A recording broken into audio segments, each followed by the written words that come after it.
Shut up and sit down. तो चलिए आइए अब हम लोग पढ़ते हैं 13.6.1 नीड फॉर सेविंग, बचत की आवश्यकता। Irrespective of the income group you belong to, you must save. अब देखिए, आप चाहे कितना भी पैसा कमाते हो, किसी भी आय वर्ग के हो, आपको कुछ ना कुछ हिस्सा बचत जरूर करना होगा, बचाना जरूर होगा। There are several reasons for you to save. अब देखिए, पैसा बचाने के लिए बचत क्यों करना चाहिए, इसके बहुत सारे कारण होते हैं। Some of them are predictable while others are not. अब देखिए, कुछ कुछ ऐसी चीज़ें होती हैं जिनको आप अनुमान लगा सकते हैं, जिनको आप जानते हैं, लेकिन कुछ कुछ ऐसी चीज़ें होती हैं जिनको आप नहीं जानते हैं। Some of the reasons for savings are, अब जो हम लोग बचत कर रहे हैं वो क्यों करेंगे, इसके कारण आइए हम लोग पढ़ते हैं, रीज़न देखते हैं। फॉर अ सिक्योर फ्यूचर, हमारा जो भविष्य है वह सुरक्षित रहे, इसलिए हम लोग बचत करते हैं। After retirement there may be no source of income और pension which is anyway much less than one's regular monthly salary. अब देखिए, जब आप रिटायर हो जाएंगे तो उसके बाद आपको पेंशन मिलता है जो कि आपके प्रति माह के तनख्वाह से कम होगा, या ऐसा हो सकता है कि आपके पास कोई सोर्स ऑफ इनकम ना हो, क्योंकि अब तो आप काम कर नहीं रहे हैं, आप रिटायर हो गए। The expenditure of the household remains more और लेस द सेम, लेकिन आपके घर का जो खर्च है वो लगभग एक जैसा ही रहता है, खर्च तो कम नहीं होता है। Savings can help bridge the gap. अब आप जो सेविंग्स किए हैं, जो बचत किए हैं, उससे आप अपने खर्चों को पूरा कर सकेंगे। One feels comfortable in one if one has some income from savings. अब देखिए, मान लीजिए आप जो बचत किए हैं उससे आपको पैसा मिल रहा है, तो आपका जीवन आरामदायक होगा। This comfortable feeling will be felt even more by people in non pensionable job where the income becomes nil. अब यह जो स्थिति है, इस आराम का एहसास उन लोगों को भी होगा और ज़्यादा होगा जिनके पास पेंशन नहीं है। ठीक है, अब देखिए, जो लोग सरकारी नौकरी करते हैं उनको तो पेंशन मिलता है, लेकिन जो लोग सरकारी नौकरी नहीं कर रहे हैं, प्राइवेट जॉब कर रहे हैं या अपना बिजनेस कर रहे हैं, तो अब वो रिटायर हो गए तो उनका इनकम एकदम खत्म हो गया। ठीक है, इनकम बिकम्स निल, आय जो है वो शून्य हो गया। तो उस समय जो सेविंग्स है उससे वो अपना काम चलाते हैं। और एक चीज़ आपको समझना होगा, आप जब बूढ़े हो जाएंगे और आपके पास अगर पैसा नहीं होगा तो आप जिएंगे कैसे? आप दूसरों पर निर्भर रहेंगे और आपका जो परिस्थिति है, जीवन जो है वो बहुत ही कठिन हो जाएगा।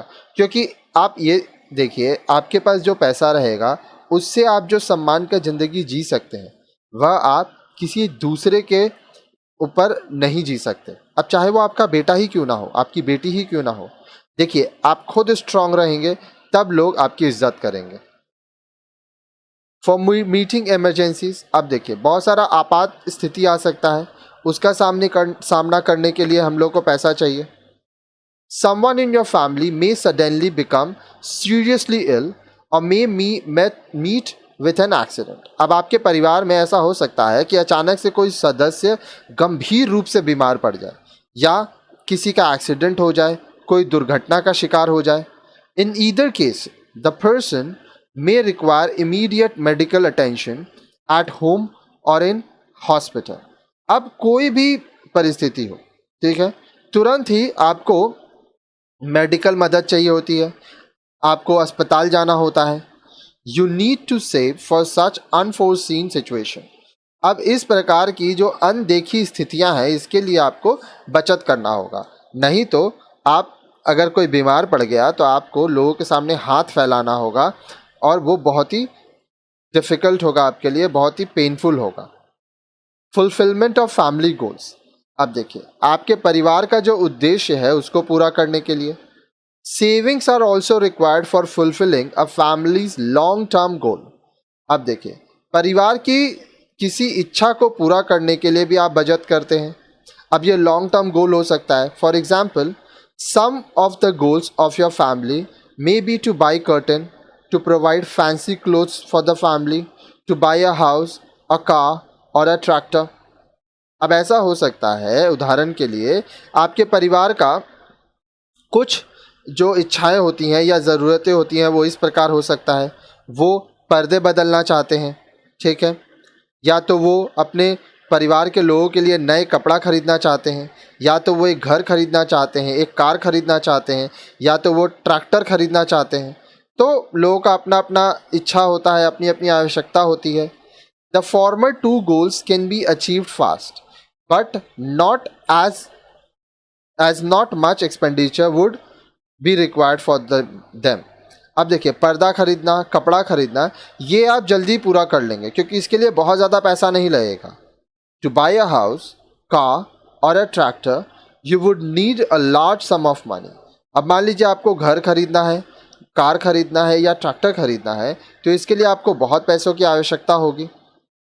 You will have to gradually save for a number of years to be able to buy any of these. आपको अगर घर खरीदना है, कार खरीदना है या ट्रैक्टर खरीदना है, तो इसके लिए आपको धीरे धीरे कई वर्षों तक बचत करने की आवश्यकता होगी और फिर आप जब पैसा बचा लेंगे तो उससे आप ये सामान खरीद सकते हैं, ठीक है। आजकल लोग ईएमआई पे भी सामान खरीदते हैं। ईएमआई के बारे में भी हम लोग आगे पढ़ेंगे, और जो हम स्टूडेंट हमारे बिजनेस स्टडीज़ के वीडियोस को देखते हैं वो ईएमआई के ऊपर, इजी मंथली इंस्टॉलमेंट के ऊपर हम लोग वहाँ पे वीडियो बनाए थे, काफ़ी सारी जानकारी दी गई थी। देखिए, आपको मैं एक शॉर्ट में बता देता हूँ ईएमआई होता क्या है। मान लीजिए ऐसा हो कि आपको कोई सामान खरीदना है, ठीक है, जिस सामान का दाम मान लीजिए है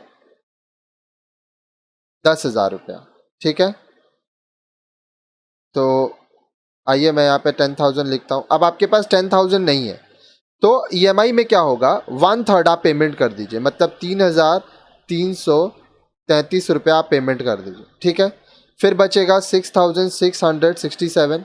अब ये आप इजी मंथली इंस्टॉलमेंट, मान लीजिए बोलता है कि आपको 6 महीने में देना है, तो हर महीना अगर आप 111 करके देंगे तो 6 महीना में पूरा हो जाएगा। अब ये डिपेंड करेगा कि किस तरह का इंस्टॉलमेंट है। कहीं कहीं पे आप देखेंगे ज़ीरो डाउन पेमेंट होता है। जैसे आप मोबाइल्स खरीदते हैं तो मान लीजिए अगर 18,000 का मोबाइल है, ज़ीरो डाउन पेमेंट है और बोल रहा है कि आपको 6 महीने में पैसा देना है, तो आपको 18,000 डिवाइड बाई 6, ये हो जाएगा 3,000। तो आपको पर मंथ कितना देना है, 3,000 रुपया।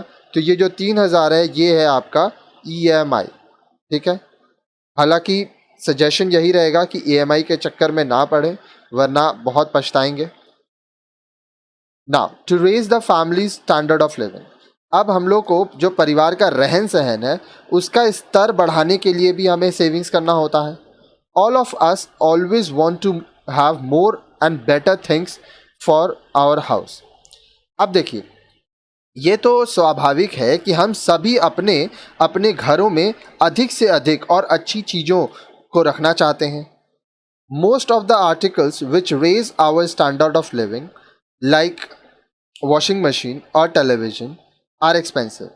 ज़्यादातर जो उपकरण हमारे घर को अच्छा बनाते हैं या हमारे जीवन स्तर को ऊंचा उठाते हैं, जैसे कि हुआ वॉशिंग मशीन हुआ, टेलीविज़न हुआ, ये महंगे होते हैं। Buying these articles from our monthly income may be difficult. अब हर महीना जो हम पैसा कमाते हैं उससे यह सब सामान खरीदना हमारे लिए थोड़ा मुश्किल हो जाता है। You can start saving for them and by them only when you have saved enough. आप इसके लिए पैसा इकट्ठा कर सकते हैं, बचत कर सकते हैं, और जब आपके पास पैसा हो जाएगा तब आप इसको खरीदें। If you wish to have these gadgets quickly you can purchase them on installment basis. अगर आप चाहते हैं कि ये जो सामान है ये आपको जल्द से जल्द मिल जाए तो आप इंस्टॉलमेंट में खरीद लीजिए, जिसको हम लोग ईएमआई कहते हैं, ठीक है। यू मे अल्टीमेटली पे more this way but you also enjoy their benefit earlier. अब जब आप इंस्टॉलमेंट में लेंगे तो हो सकता है कि आपको ज़्यादा पे करना पड़े, लेकिन आप जो सामान है उसको पहले इस्तेमाल कर पाएंगे, इसका आनंद पहले ले पाएंगे। अब कितना एक्स्ट्रा पे करना है ये डिपेंड करेगा कंपनी के ऑफ़र पर, ठीक है। For starting a small business और फॉर सेल्फ एम्प्लॉयमेंट। अब मान लीजिए आपको एक छोटा सा बिजनेस चालू करना है या आपको स्वरोजगार करना है, तो उसके लिए भी आपको पैसा चाहिए, तो आपको सेविंग करना होगा। यू और any of your family member may want to start a small business. ऐसा हो सकता है कि आप खुद से या आपके परिवार का कोई सदस्य एक छोटा सा बिजनेस चालू करना चाहता है, उद्योग या व्यापार चालू करना चाहता है, शुरू करना चाहता है. You need some capital or a lump sum money to start with. अब आपको कुछ पूंजी की ज़रूरत होती है या आपको कह सकते हैं कुछ पैसे की ज़रूरत होगी ताकि आप बिजनेस चालू कर सकें. Your accumulated savings will provide you the money needed. अब इस समय आपको जो अधिक धन की ज़रूरत है, काफ़ी पैसा का जो ज़रूरत है, ये कैसे पूरा होगा? आप जो बचत किए हैं, आपकी बचत की जमा पूंजी यहाँ आपकी मदद करेगी. अब मान लीजिए आपको शादी करना है या अपने बच्चे की शादी करवानी है तो उसमें भी बहुत पैसा लगेगा, तो इसके लिए आप पैसा सेव करते हैं. तो बहुत सारा चीज़ें हैं जिसके लिए आप पैसा सेव करते हैं. अब जो नेक्स्ट वीडियो है उसमें आप पढ़ेंगे गाइडलाइंस फॉर सेविंग्स. अब जो हम लोग बचत कर रहे हैं उसके लिए निर्देश क्या होगा वो आप नेक्स्ट वीडियो में पढ़िए.